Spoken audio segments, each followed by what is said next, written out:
awe não é uma tarefa fácil, mirando que o Selimar tem uma preocupação e maneira mabisa durante a reunião mês, que nós da corrupção e mal manejo conduzir uma companhia, e me quero netamente awe de donando uma explicação de história completa de Selimar e conhecer aqui na saque a trazer claridade, não somente no parlamento, mas também na comunidade inteira, passar Kiko a comer e beber durante a ano, Kiko está o mal manejo, que toma lugar sobre awe, nós chegamos na companhia que está a ponto de bancarrota, mas sim que nós estamos trabalhando duro para resgatar isso aqui e doar tudo o que é possível para que não garantizar o trabalhador na cupo de trabalho. E isso aqui é o que nós apurba de três dilante e me asseguro que meu colega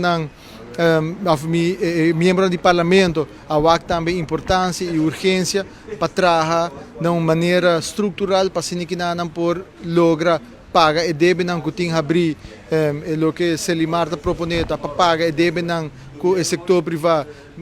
total de 7 milhões em 3 anos e paga e deve de 13 milhões back na Landaruba de período de 8 anos. Isso aqui não se chega na acordo concreto no momento na aqui, mas uma vez que isso aqui não por hora garantizar, essa duna a companhia alívio também que nos por logra convencer juiz para estender a urgência van betaling. E isso é o que nós estamos trabalhando riba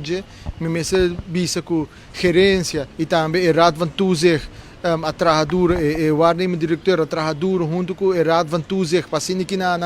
a companhia porte ainda e o trabalhador não porte não trabalho e me ser aplaudir a responsabilidade que não assumir riba na mesa para que não awe no Selimar, pero o original da nossa tarefa como governante para percurar para Selimar porque de existir e nós fazemos nosso máximo esforço para garantizar isso aqui.